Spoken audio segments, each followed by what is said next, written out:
welcome to Labour Lens. I am Sharon Ijason. On this week's episode of the program, we have interesting news stories for you, and we'll be discussing about the International Women's Day, which was celebrated across the world. We will be right back.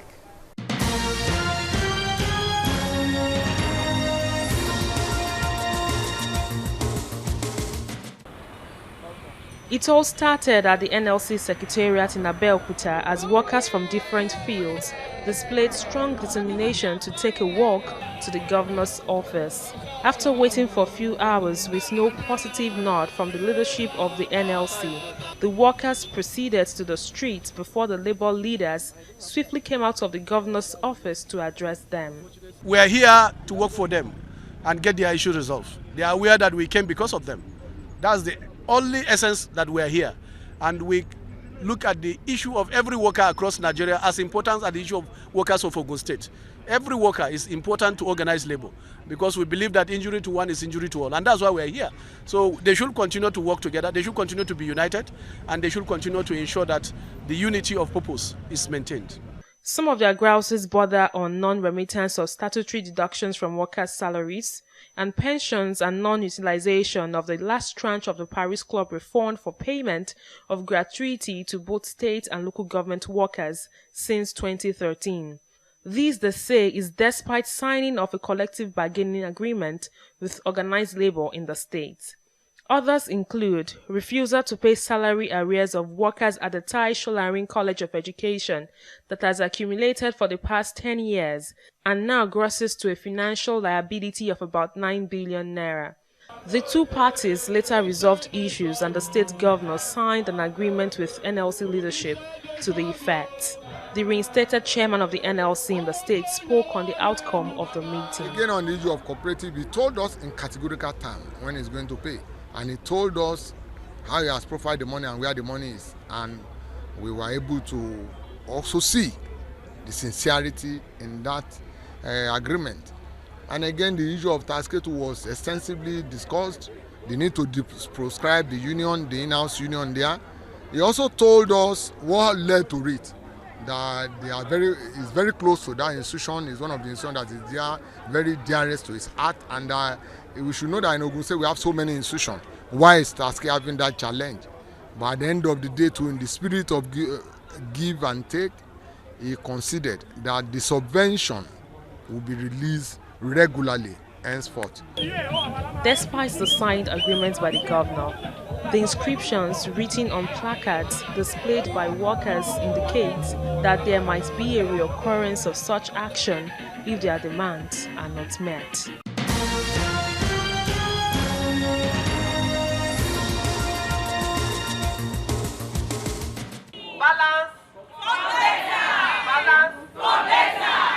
As Nigerian women join others to celebrate the International Women's Day, Industrial Women has tasked women and girls to balance for better, to accelerate gender parity and say no to discrimination.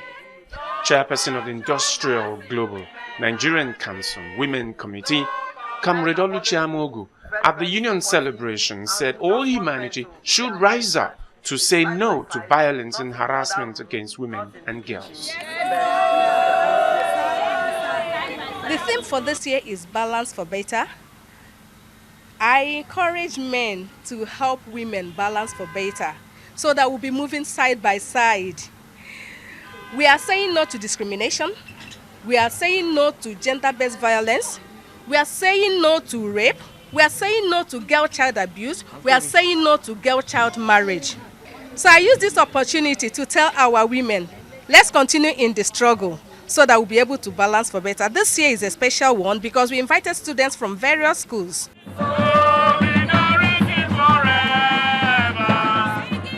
The event kicks off with a rally and awareness walk by the Nigerian affiliates of Industrial Global Union.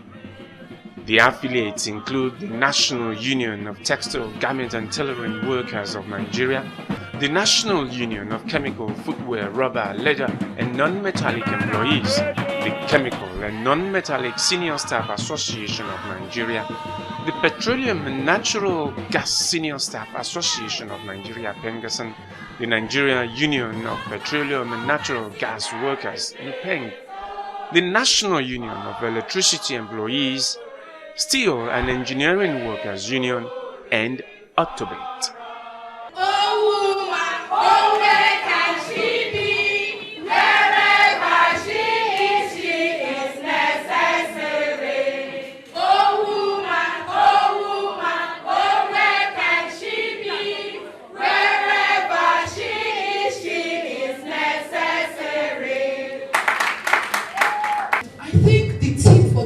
It's very important. You're talking about balance for better.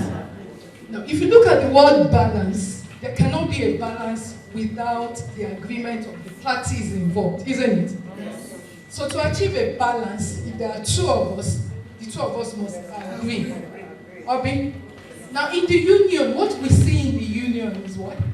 We see both men and women in the union, in the workplace. In the society, we are just two sexes, men and women.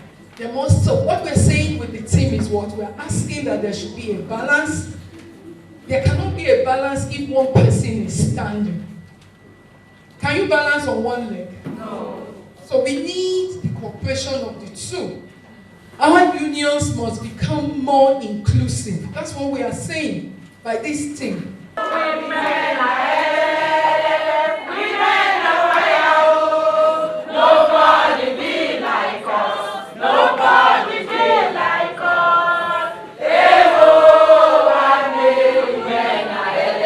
The 8th of March is the International Women's Day, set aside to celebrate the achievement by women globally and has been faithfully observed for more than 100 years.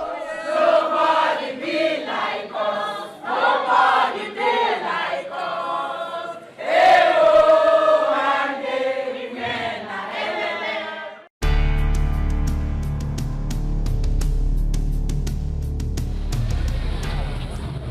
There is no gainsaying the fact that over the years women have consistently sought for better recognition in a dominating world of men.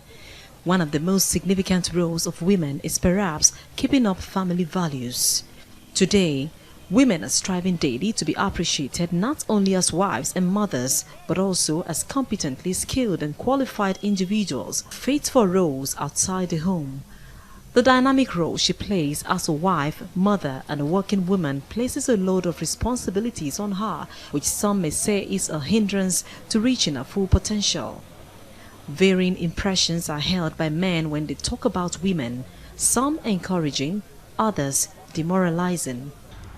These days, I believe the women are even more active than some men.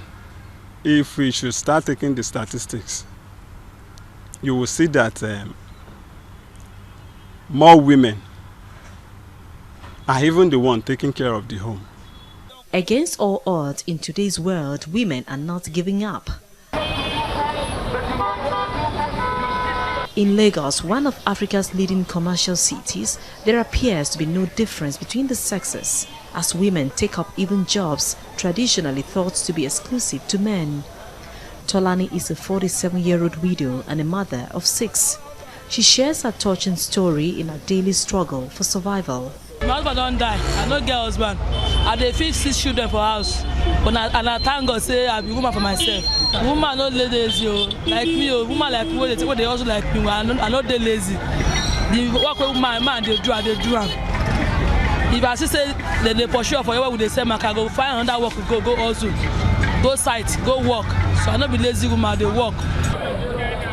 55-year-old Adirunke is another woman who has decided to challenge the dominating world of men by doing a job mostly peculiar to the men. She rides a tricycle to support her family. To sell markets, no markets. If you don't have anything to do, if you see something like this, you can manage. It's not for only men. Women can ride it. It's not good for women to sit down for house so that if you want buy soap, my husband will give me money. You want buy pint, you want buy the salt. No, it's not good like that. In the marriage money, I support my husband. If you food, you know, I go buy before my husband get money. So that's why I do my own. I go cook food. before my husband refund the money back to me. I know if he do office work, now business might be my own because my mouth don't wide. Shall you understand? How much them go pay me? Oh, less if they pay me 100,000. For those who work in offices, there isn't much difference as the challenges of striking a balance in their work life and homekeeping continues to grow. Women have been described as an important part of the society, but much more than that, the need for women to get equal opportunities is being re-echoed as the world celebrates the 2019 International Women's Day. If you go for an interview with a man, even if you perform the same with your colleague, they will first of all select that man before women. They will think of childbirth. During childbirth, they discriminated against me when I was looking for a job. So I know that Nigeria is coming up, but they have not fully arrived.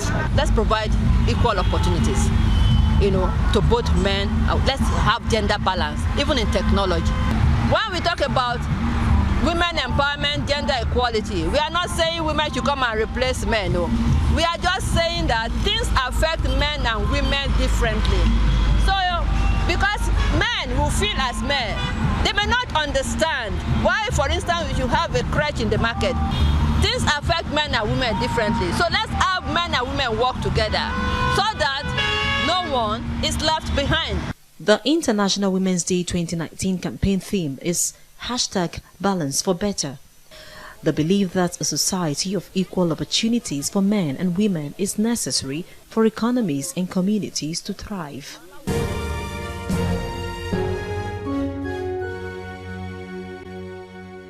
Like the theme for this year from United Nations says, balance for better. And for this work, we say it's work for the balance, which means as women, we are really multitasked. Women will have to take care of their own husbands, children, business, home front, and a lot of things that have to cope with. That's why we need to take this work, special work, to balance everything up. Women need the balancing. Get the right women, put the round peg in the round hole.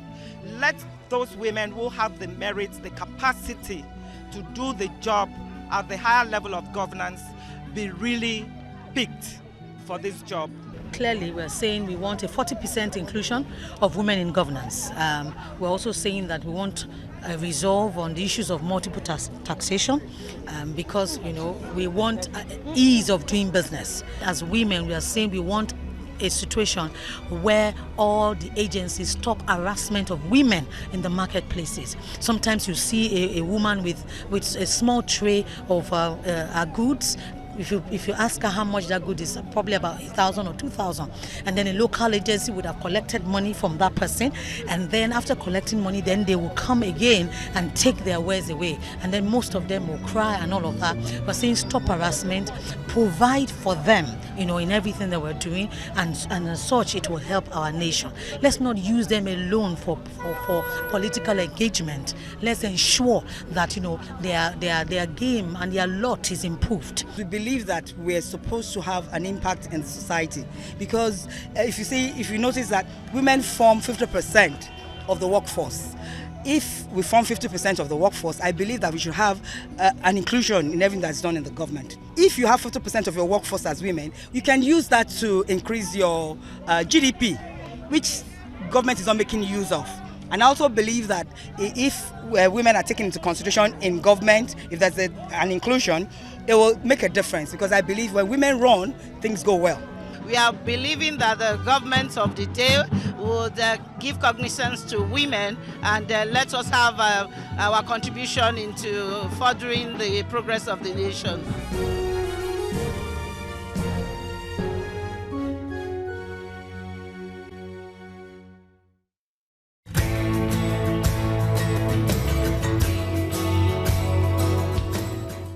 On the profile interview segment this week, I will be speaking with Comrade Oyinkansola Olasonye, the chairperson, Women Commission of Trade Union Congress, and the president of ASBIFI. She will be shedding light on why it's important for women to be given strategic opportunities in the workplace. Take a listen. It's good to have you on the program, ma'am. Thank you. It's nice coming. Now, a lot has happened in the past few days and in the past few years, especially when it comes to women and women's participation in politics and also in the world of work. Now, my concern is the theme of this course is balance for better. Now, can you tell us, as the president and the woman leader of the Trade Union Congress and also the president of ASBIFI, can you share with us how would you rate the workplace, especially when it comes to women? Are women given the chance?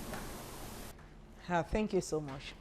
The situation as of today in the workplace is that we are still having disparities. We are still having discrimination. But the unfortunate thing is that this discrimination is not as loud as before. It's now very subtle that if you don't notice it, now there is no discrimination at women coming to workplace, having been employed to work somewhere. There is no discrimination in salary. You can have the same thing as men. But when it comes to promotion, when there is vacancy, filling of vacancy, other responsibility that can enhance women, they are substitute intimidation and discrimination. So what people expect before is that, as a woman, we won't pay you the same salary, there is a discrimination of salary, there is we won't employ you, you cannot be employed here because you are a lady. If you are just married, you cannot be employed to work because you go for maternity leave, you are going to have children, all this. Now you will be given employment.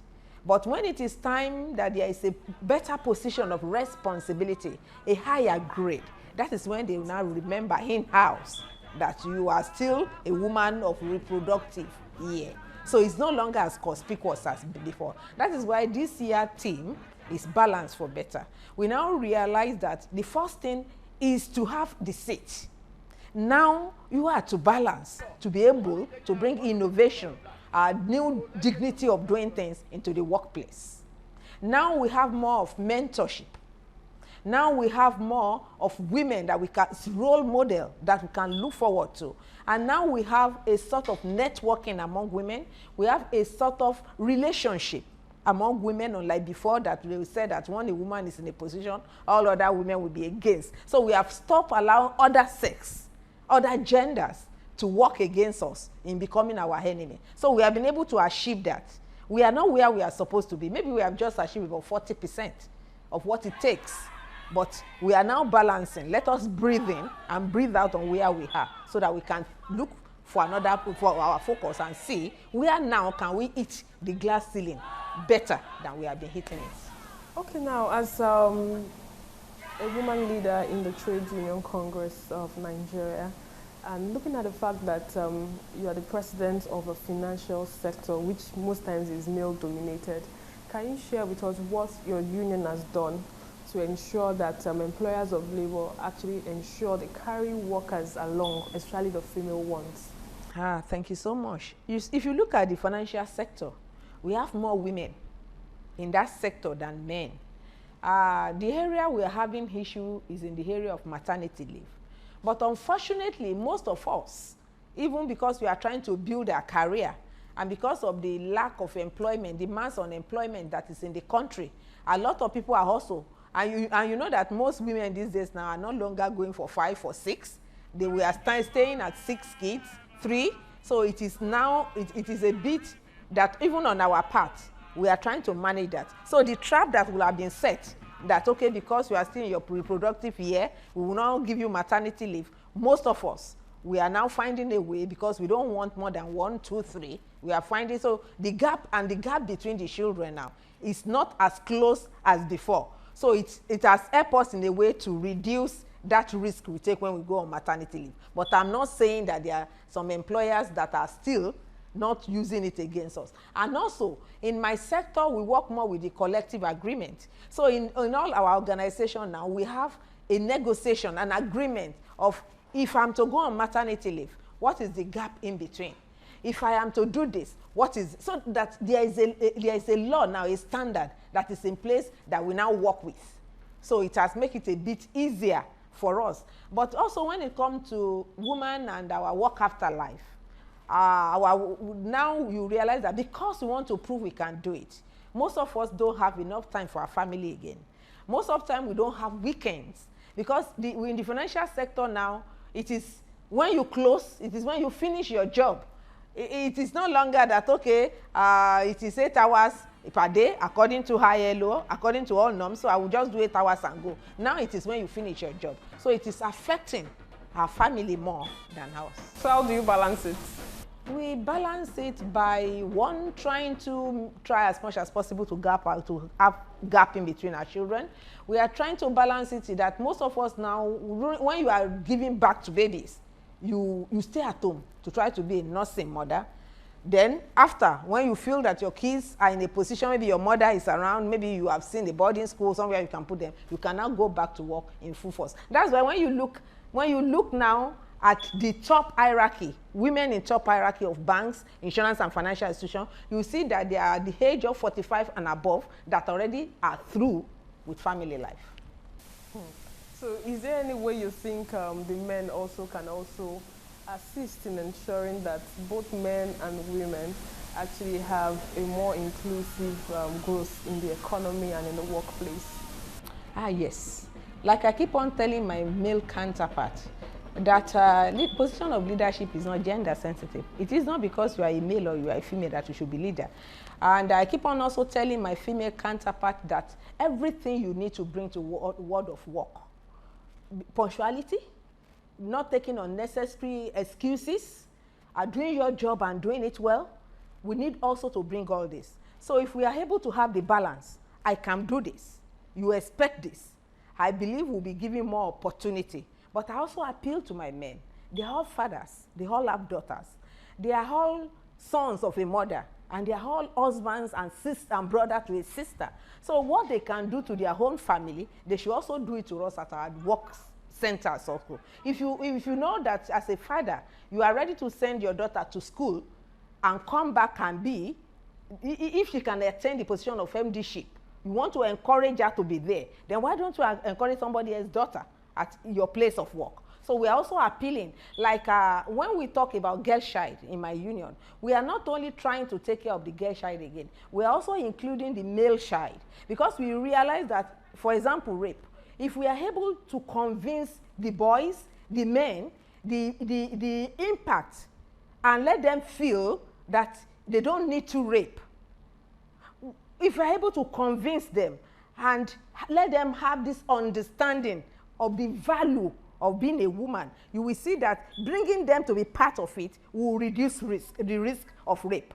So that's what we are trying to do now, is that we are no longer saying we want gender inequality, we only want it for ladies. We want gender equality for both male and female. We want all of us to be together so that we can do it together. If the men understand the women and they see us as their sister, as their wife, as their mother, then in the workplace, they will also want the best for us. So that is what we are working with now. So that's now when we have programs now, even if we are training the girl child, we want the male child to be there. That's why we also encourage mothers at home, that when you are in the kitchen, don't ask your son to remain in the sitting room. Let them feel the value of being a woman. Then they will learn to appreciate ladies better, even at workplace, at school, and in the society. Now, according to the United Nations, it states that it will take about 170 years for us to actually close the economic gender gap around the world if we continue at this pace, because all over the world, we still have so many developed countries that don't encourage women to actually take position or to take charge or make top decisions when it comes to economic plans and the likes. And we know that in a developing society or in a developed country, we have issues that affect both men and women. Where do we get up from here? The major problems, the major issue we have is the cultural setting and the cultural background. As at present today, there are still some part of the culture, what environment, that a woman cannot inherit properties. And it is right from the beginning as it was in the Bible. And there are still some part of the world as at today, that even if you are a PhD holder, the day you are married, your husband may not allow you to work again. So in some culture, women cannot hold property. So until and you notice that even during our forefathers, when there is a farmland, it's only the local one that you plant edible foods that women are allowed to own. The local one where you can plant pepper, okra, and co. The one that you can plant the cash crops, cocoa, palm oil, rubber plant are owned by men. So this has been the foundation of women not having a serious impact in economic life of every nation. Until we start to treat the girl child, the lady as the man. What stops a woman from going into farming? What stops a woman from having a factory? You should also notice that in our places of work, the way a subordinate reacts to a male boss is not the same way he will react to a female boss. And unfortunately, when the female that strive to crave authority start trying to crave authority because the submission from the subordinates are not easily handled, it looks like the female boss is too bossy. Without tracing that, what I'm trying to say is that the respect that a male and even a female subordinate will grant a male supervisor is not the same thing they want to give a female supervisor. So everything is against a women leader. It's against us getting to the position of authority. But like I keep on telling people, respect is earned. If you are entitled to a sort of something and you are not being given, you earn it. You ask for it. You prove your authority. You prove your worth that you can do it. It's good to have you on the program. Thank you. And it was a very interesting conversation I had with you. It's nice speaking with you too. Thank you. And that's all we can take on today's edition of the program. Join us next week for a fresh edition of the show. I am Sharon Ijason. Thanks for watching, and remember, labor creates wealth.